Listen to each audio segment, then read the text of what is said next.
And hello everyone, welcome back to another PHP tutorial. In this tutorial, we'll be taking a look at variables and data types in PHP. Alright, so you might be wondering, what exactly is a variable? A variable is a way you can store a value inside of a piece of text. This piece of text can then be used to reference that value everywhere in your code. So let's start off basic and say $name. So this is how you declare a variable. You start off with a dollar. This will define that this is going to be a variable.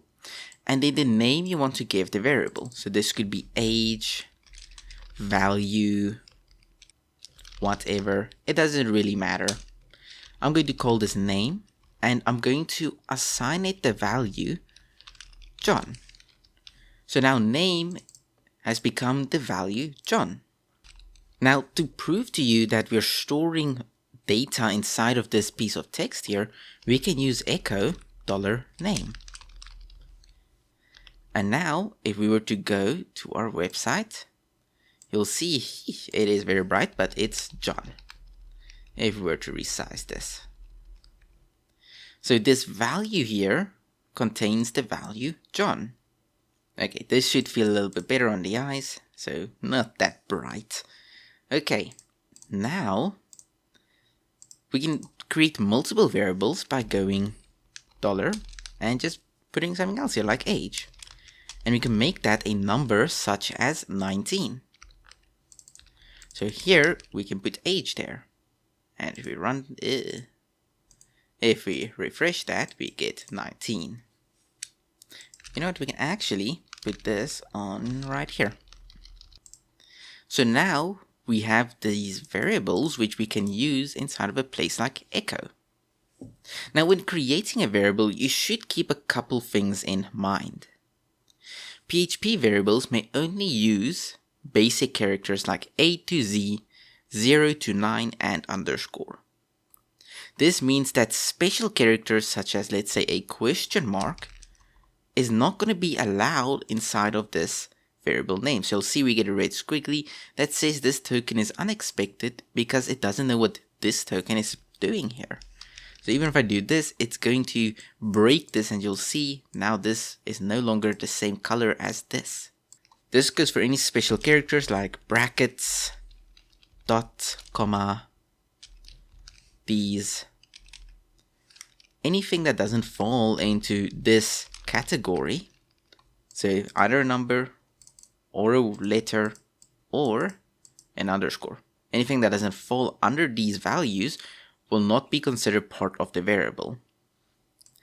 Now you should also take note that variables are case sensitive. This means if I were to change this to this, our variable will no longer reference the same value, because age with a lowercase a is not the same as age with a capital case A. The casing should be exactly the same for both, otherwise it's not going to work properly. So if I make this G here, or even if I change this one to have a big G, age is no longer going to be the same variable, because these two are considered different variables. So age and age both represent different values. So if I refresh, we get 90 and 90. So 19 and 90. And it's because these two are not the same, they have different casing, making them different variables. Now, like a lot of programming languages, you don't need to declare the variable type. But you should remember that there actually is a difference between these types. For example, this here you'll notice if I hover over it, it says global variable string name. If I hover over this, it says global variable int and then age. This is because their types are different. This is of type string, and string is a piece of text. So string is text. This here is of type int. Int, which is short for integer, is a number, but specifically a whole number, such as 1, 2, 100, 99, all of these whole numbers. These two are not of the same type. Now let's say here we were to make a variable called add, and we were to try and add name to age. Now this will cause an issue. Here, if you hover over it, it says it's either a float or an int. But this doesn't make sense. So if we were to try and display add here, what would we actually get? Nothing. The reason is that these two do not match in type. If I were to make this an integer as well, then refresh, you'll notice the value does display, because you can add two integers together, but you cannot add a string and an integer together. So this is something you need to keep in mind. Data types do matter, especially when it comes to the more complex things that you want to do. You can also reuse variable names. So let's say you wanted another age here. You can do that by adding an extra dollar symbol to the variable name. This will allow you to have both $age and $age. If we were to refresh, you'll see we get two different values. However, I am highly against using this method. I would, instead of having two here, I would rather try and make them similar. For example, age Jack and age John. Something like this that will rather describe what this age stands for, rather than adding an extra dollar symbol here and calling it the same value. So I always recommend to instead specify what the value in here should be, more than using a dollar symbol to represent more values. We also have constant variables. Now, a constant variable is a variable that cannot be changed. To create a constant variable, you can do define what the variable should be called. So let's say age. We usually like to go all caps with constant variables because it separates them from normal variables in a lot of languages. And then you can say what should be stored in here. And let's actually call this text or something. And we go here and say hello world. And this can be the value that is stored inside of define. Now to use this constant variable, you can just echo out and go text. Simple as that. Now it does know what the value is that is stored inside of this text. And you'll also see it's a string and a const. So now if we were to refresh, we'll get hello world. But remember, a constant variable cannot be changed. So if you were to try and do this and run it, you'll notice it never changed. It stayed hello world. Same if we were to try and go text is equal to try me. You'll notice we get this syntax error, unexpected token. Because this text here, it cannot be changed. So it's unexpected to have this equal symbol here. So even if we try and run this, it's just going to crash the page because it doesn't know how to handle this. So take that as note. Whilst the regular variables such as $age, and we make that 20, and we go $age and we make that 30, whilst this can change.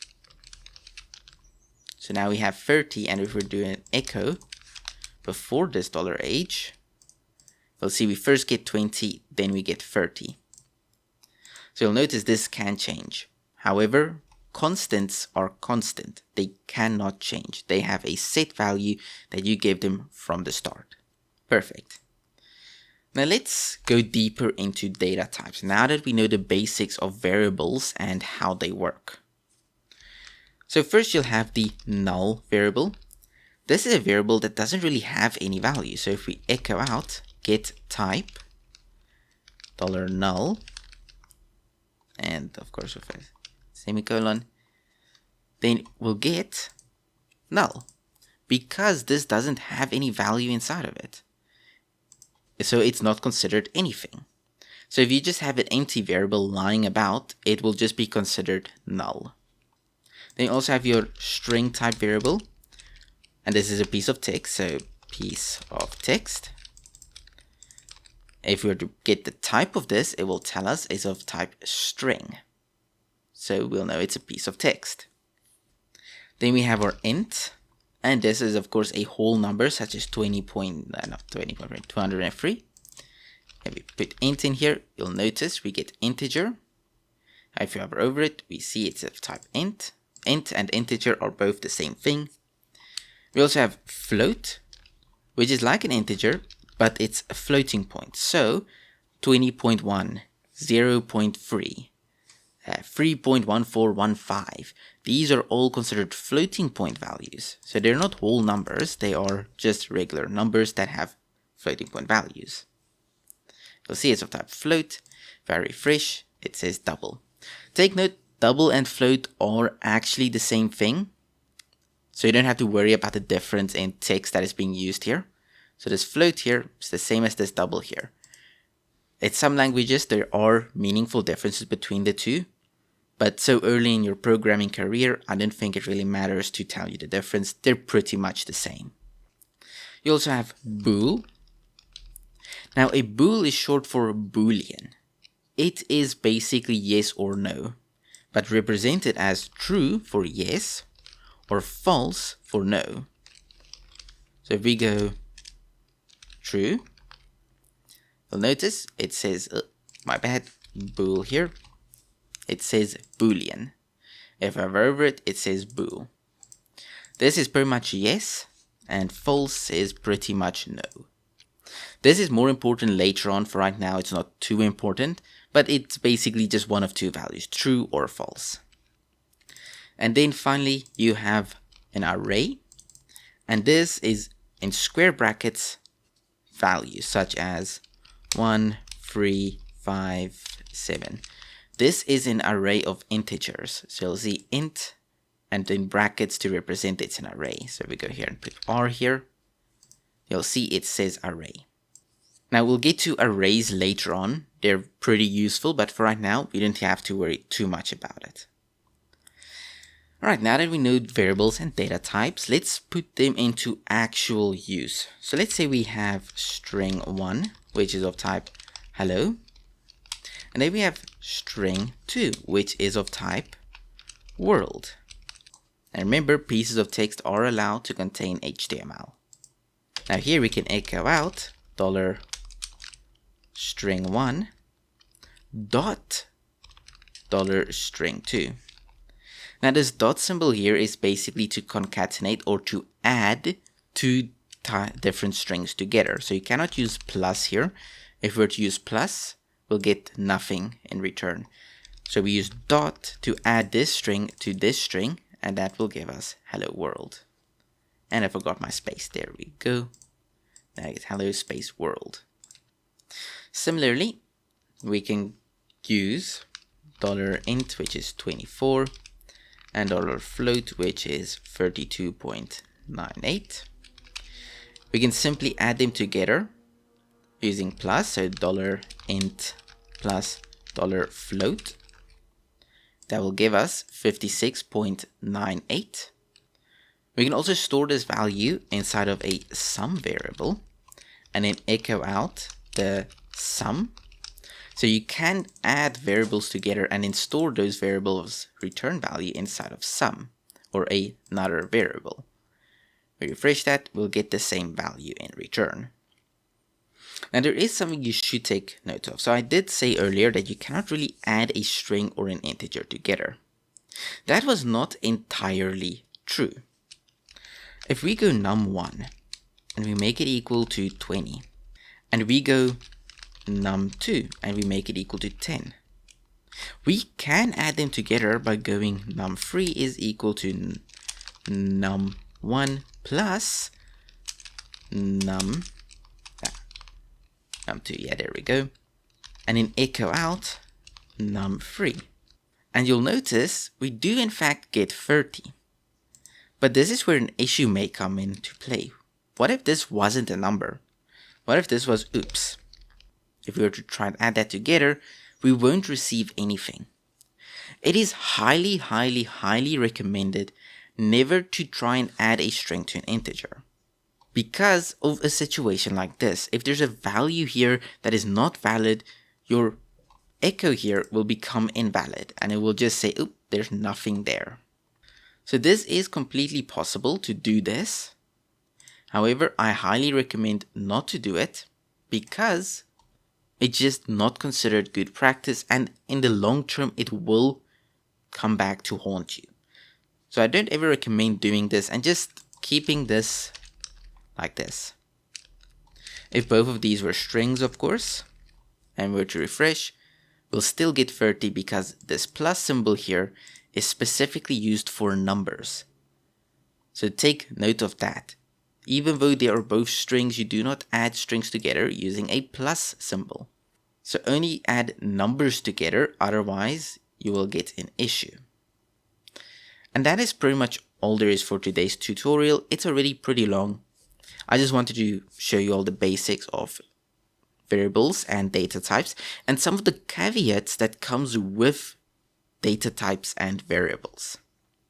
We'll use variables more in the future, so if you're still a little bit wonky on the subject, don't worry about it. We'll be using it more and more as time progresses, so you will be getting better with using variables.